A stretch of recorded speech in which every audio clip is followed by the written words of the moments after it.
It was just past midnight when I felt the mattress shift beside me. At first, I thought it was just a dream, one of those half-asleep moments where you're not quite sure what's real.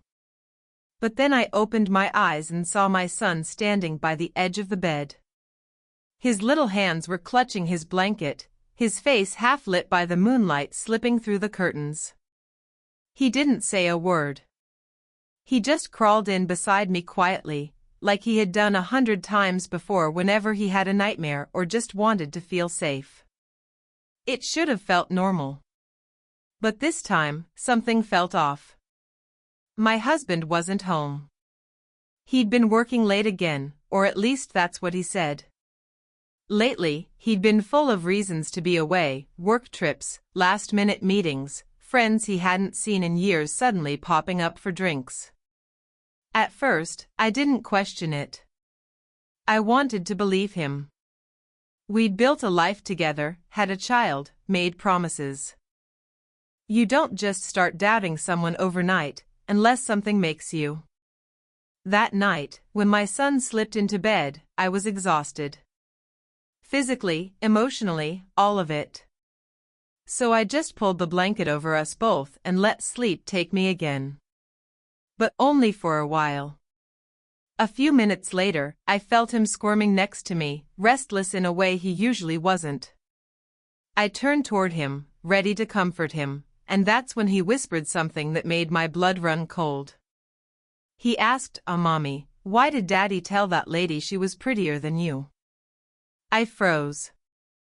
My heart started pounding. I couldn't even form words for a second.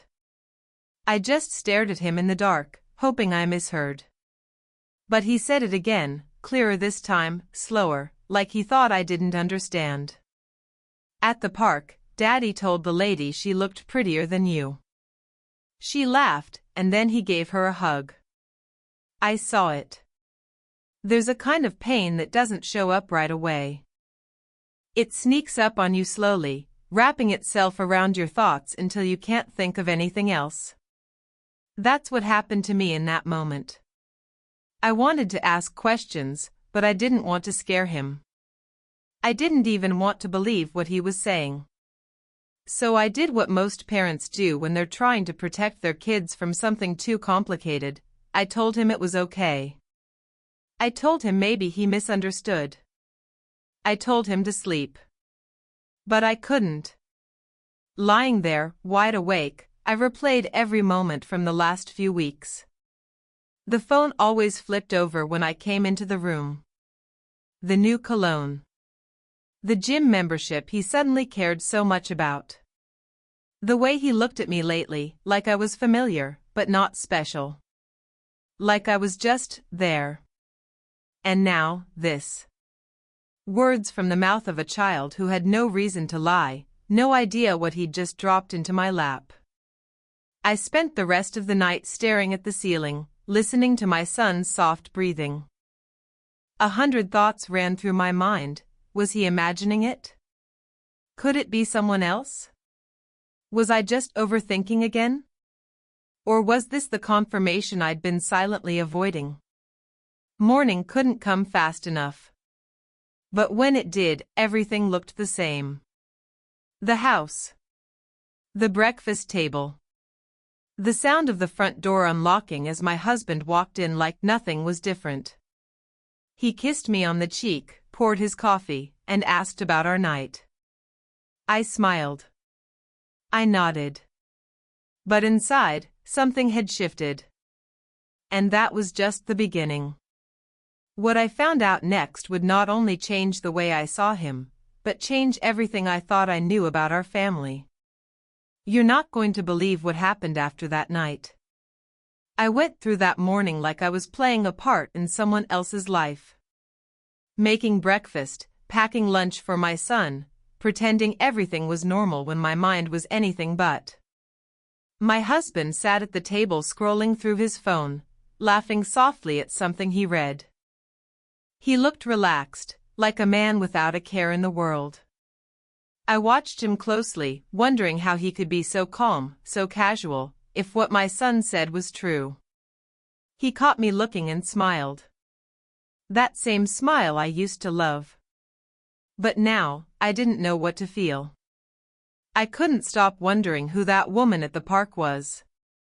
Was she just someone he ran into? Or had she been in the picture longer than I realized? The more I thought about it, the more certain things started to click in a way they hadn't before. A few weeks ago, he came home with a pink stain on his collar.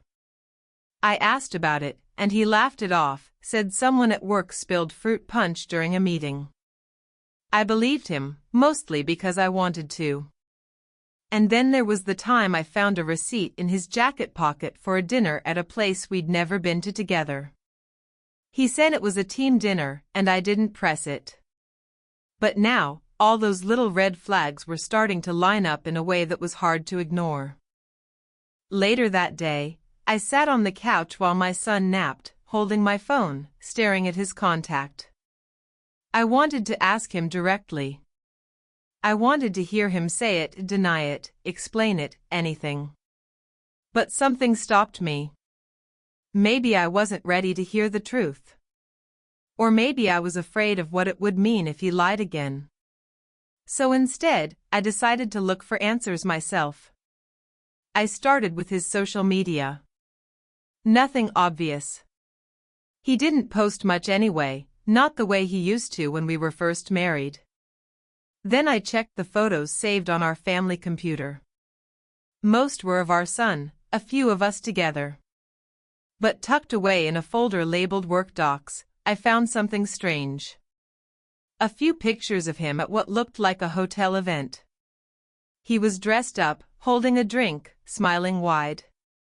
But in the corner of one photo, barely in the frame, was a woman. She was laughing, leaning toward him, like they were sharing something private. I zoomed in. She was pretty, well-dressed, confident-looking. And she was definitely not from his office. That's when I realized, this wasn't just a harmless encounter. There was a connection. A familiarity in their body language. My stomach turned. I didn't know who she was yet, but I had to find out. I couldn't confront him without more. I needed something solid, something he couldn't lie his way out of. I kept digging, looking through our shared calendar, old texts, credit card charges. Piece by piece, I was putting together a puzzle I didn't even know existed. The more I found, the more I felt like I'd been living in a shadow version of my own life, blind to what was really happening around me. But then something else happened. Something I didn't expect. One night, while I was putting my son to bed, he looked up at me with those big eyes and said, "Is Daddy going to live in a different house?" I froze. I asked him what he meant. He shrugged and said, he told the lady he wished he lived with her instead. My heart dropped. This wasn't just about cheating anymore. This was about the stability of my home, the safety of my son, and the truth I could no longer avoid. And still, I hadn't even discovered the worst part yet. After my son's words that night, it was like the ground beneath me shifted again. I tucked him in, kissed his forehead, and told him everything would be okay, even though I wasn't sure it would be. His innocence was being pulled into something he should never have to understand, and I hated that. But more than anything, I hated that my husband had let it get this far. Whatever this was, it wasn't just a private mistake anymore, it was something bleeding into our family, into the life we built. That night I stayed up again, not even trying to sleep. I kept thinking about that woman. The one in the photo. Her face was stuck in my mind. Who was she to him? A coworker? An old friend? Or someone he had been seeing behind my back for longer than I could imagine? I started going through his things, quietly, carefully. His desk drawer, his work bag, the extra phone charger he kept in the car. Nothing screamed guilt, but everything felt suspicious now. It's strange how once doubt creeps in, it's like a shadow that touches everything. A few days later, I found a name. It was buried in a random message thread on our tablet, something he probably forgot to delete. Her name was Lena. Just seeing it made my stomach twist. The texts weren't graphic, but they were full of inside jokes, late-night messages, and one picture of her holding a glass of wine with the caption "Wish you were here." That was enough. Enough to know this wasn't just in my head. Enough to know he had crossed a line. But instead of confronting him right away, I decided to learn more. I needed to understand the full story before I said a word. I reached out to an old friend of mine, someone who used to work in the same industry as my husband. She agreed to meet for coffee, and when I mentioned Lena's name, I saw the hesitation in her eyes. After a pause, she said, "I've heard things, but I didn't want to get involved." That only confirmed what I feared. People knew. Maybe not everything, but enough to stay quiet. And that silence hurt more than the betrayal itself. At the same time, something else started to shift at home. My husband became extra attentive, almost too much. He started cooking dinner, asking about my day, playing with our son more than usual. Maybe he felt guilty. Maybe he knew I was getting close to the truth. But instead of easing my mind, it made me more suspicious. His kindness felt calculated, like a cover-up. And then one evening, while he was putting our son to bed, I noticed something strange. His phone lit up on the kitchen counter. A message from Lena. Just 2 words, "Call me." I stared at it, frozen.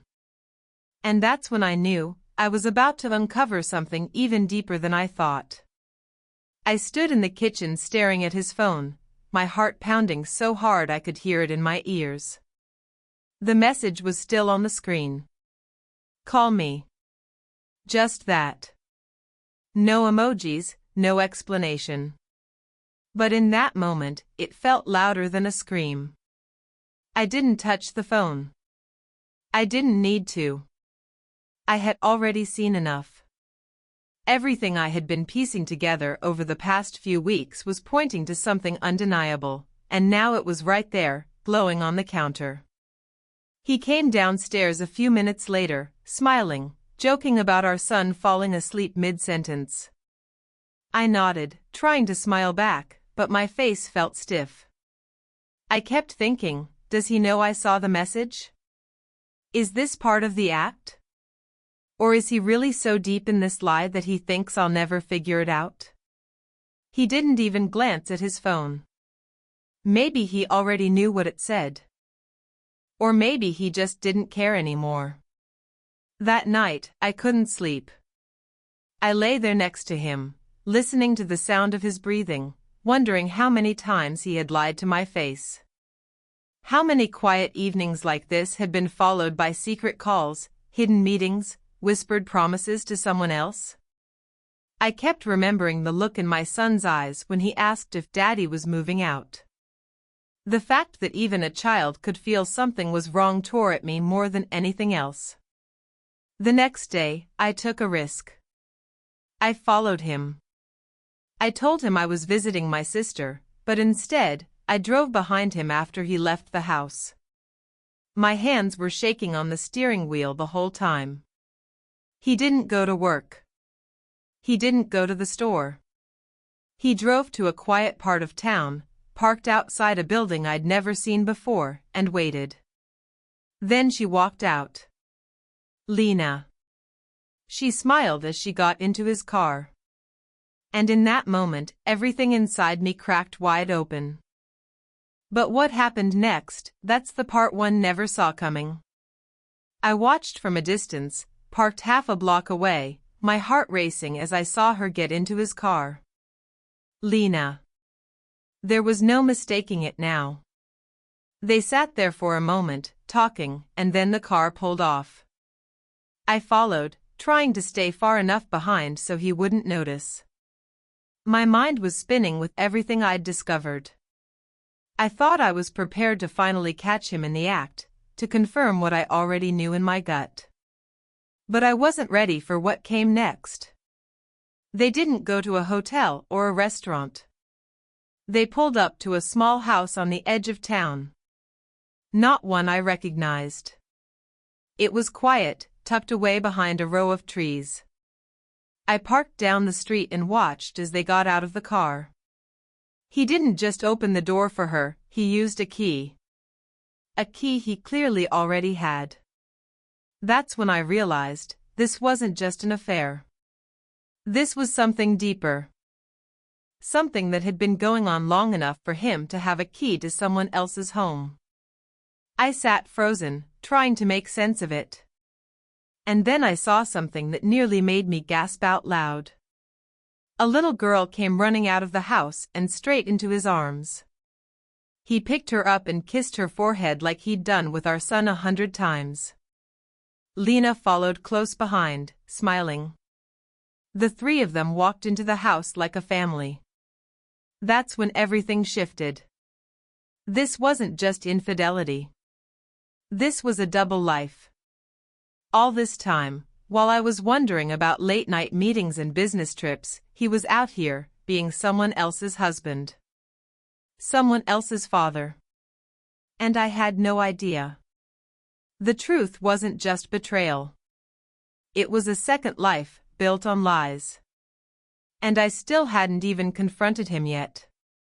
I sat in my car, shaking, heart pounding as everything crashed down around me. The truth was no longer a suspicion, it was standing in front of me, wrapped in a child's arms and sealed with a kiss. My husband had another family. Not just an affair. A home. A daughter. A life built on lies. I couldn't sit there any longer. I needed answers, no more hiding. So I got out of the car and walked straight up to that front door. He opened it. His face went pale the second he saw me. He didn't say a word, just stood there like a ghost had appeared. Lena was behind him, frozen in place. The little girl looked up at me, confused. I looked at him, straight in the eye, and asked the only thing that mattered, how long? He stammered, trying to find words, but nothing made sense. He said it started as a mistake, something he never meant to become serious. But it did. He told me Lena didn't know about me either. That he kept us both in the dark, balancing lies until they became too heavy to carry. I felt sick. I told him I was done. That he needed to come clean to everyone, including our son. He didn't fight it. He just sat on the porch steps, defeated. But as I turned to leave, Lena followed me outside. And then she said something I never saw coming. I thought you were the other woman. Turns out, he told her I was his ex. That we had been divorced for years. She didn't know about our son. She didn't know anything. The twist wasn't just his betrayal, it was how deeply he lied to everyone. And suddenly, none of us knew who this man really was. In that moment, everything made sense, and yet, nothing did. I looked at Lena, stunned. She was just as betrayed as I was. We stood there in silence, two women who'd been living opposite sides of the same lie. For a long time, neither of us said anything else. There wasn't much left to say. The truth was out. And it had hurt everyone it touched. Over the next few weeks, everything unraveled fast. My husband moved out. I told my son the truth in a way he could understand, carefully, gently, without bitterness. I didn't want him to grow up thinking love always ends in betrayal. Lena and I spoke once more, mostly to share the missing pieces and confirm just how deeply he'd manipulated us. She decided to leave him too. In the end, the double life he worked so hard to build fell apart faster than I expected. He tried to explain, to apologize, but it was too late. Trust, once broken this badly, doesn't grow back. I focused on rebuilding my own life. On healing. On creating a home where my son would feel safe, loved, and free from secrets.